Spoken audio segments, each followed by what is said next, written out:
जी महाराज समर्थ गुरु रामदास जी के पास गए। उनका भगवान कई वर्ष से अकाल पड़ा था, किसी को भूखे नहीं रहने दिया, सब खजाना मैंने खोल करके सबको पवाया है। समर्थ गुरु दृष्टि डाली, उनका सिब्बू कहते थे शिवाजी को, आज सिब्बू एक हथौड़ा लाना, लाए, चलो हमारे साथ गए। वो दिव्य दृष्टि संपन्न थे। एक पत्थर की शिला ऐसी थी, बोले तोड़ो इसे। उसे तोड़ा, मिट्टी हाथ से हटाई और देखा एक मेढक स्वस्थ है एकदम ऐसे। बोले इसको किसने पवाया? तुमने पवाया इसको? बोले नहीं भगवान। तो बोले जो इसको पवा रहा है वही तेरे को निमित्त बनाकर सबको पवा रहा है। तू मत सोच कि मैंने अकाल अवस्था में सबका पोषण किया।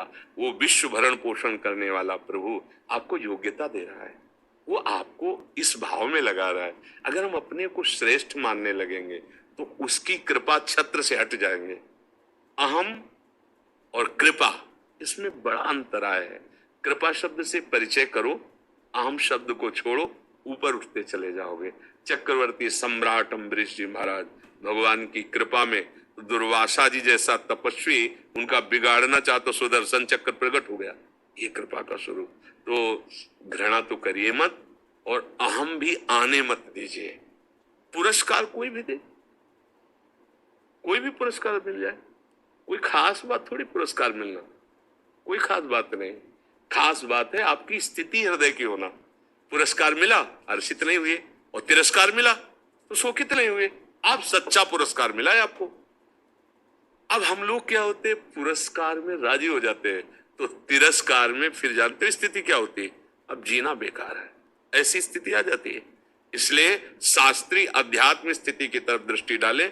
जो हो रहा है आपके द्वारा प्रभु आपको प्रेरित कर रहे हैं। जो गलत हो रहा है माया का आश्रय लेने के कारण हो रहा है, जो सही हो रहा है वो भगवद आश्रय होने के कारण हो रहा है। हमारी बात को समझना।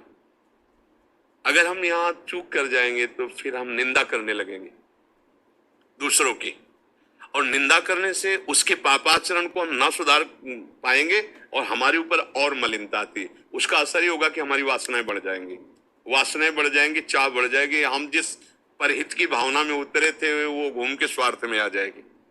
हमको अगर निष्काम चलना है तो हमारी विजय होती चली जाएगी, पर निष्काम पर दृष्टि रखो।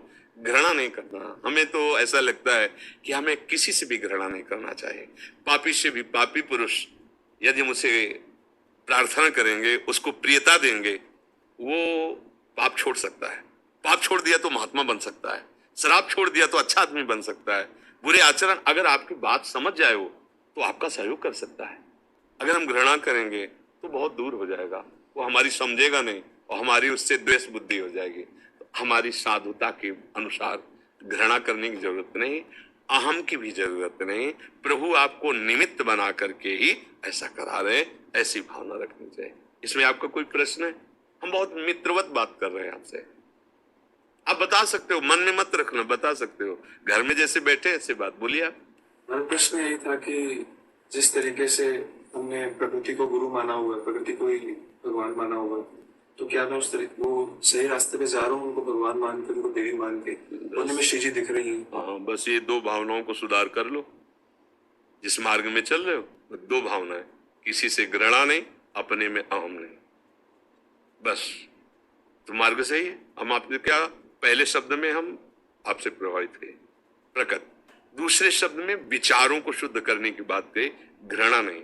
तीसरे शब्द में एकदम कठोर हो गए, नहीं नहीं ये रोग नहीं होना चाहिए। गरुण जी महाराज जब भगवान शंकर जी के पास गए, बहुत दिमाग में संशय, तो कहा काकभूषुंड जी के पास जाओ। तो उमा जी ने कहा आपने क्यों नहीं निवारण कर दिया? तो बोले कीन होइस कबहू अभिमाना, सो खोवंचा कृपा निधाना। क्योंकि पक्षियों में श्रेष्ठ गरुण जी है ना, जाओ काक के पास और वहां नीचे बैठकर सुनोगे ना तो तुम्हारा अहम गलित हो जाएगा। ये अहम, जब हम कोई सत्य चेष्टा करते हैं, प्रशंसनीय कार्य करते हैं, तो इसको बल मिलने लगता है और ये बढ़ने लगता है। ये बढ़ना हमारे लिए हानिकारक है, ये फोड़े की तरह है। इसका जरा सा अंकुरण होते हैं तो बैठाल दो या ऑपरेशन करवा दो। तो भगवान ने कृपा की है आपके ऊपर, मनुष्य शरीर दिया है, आपको सेवा दी है, उसी कृपा का फल है कि हम आप संभाषण कर रहे हैं। बिल्कुल इसमें ऐसा ना सोच के, देखो संतों की सभा में जाकर मान अपमान वाली बात तो भूल जाना चाहिए। वहां डॉक्टर के पास मान अपमान वाली, तुमने दही खाया, अरे तुम कितने यार क्यों खा लिया दही, और वो लड़ेगा तो तुम्हारी सुरक्षा के लिए लड़ेगा। जैसे आप कुछ भी कहो, हम ऐसे कह सकते बहुत ठीक, हाँ ऐसा ही होना चाहिए। क्या हमारी साधुता है? हमारी साधुता है कि आप हमारे मित्र हो, आप हमारे बच्चे हो, आप हमारे घर के हो, आपका परम मंगल और प्रकाश होता रहे, तो उस प्रकाश में अंधकार कौन पहुंचा सकता है? ये हम सुनहु राम कर सहज स्वभाव, जन अभिमान न राखें काऊ।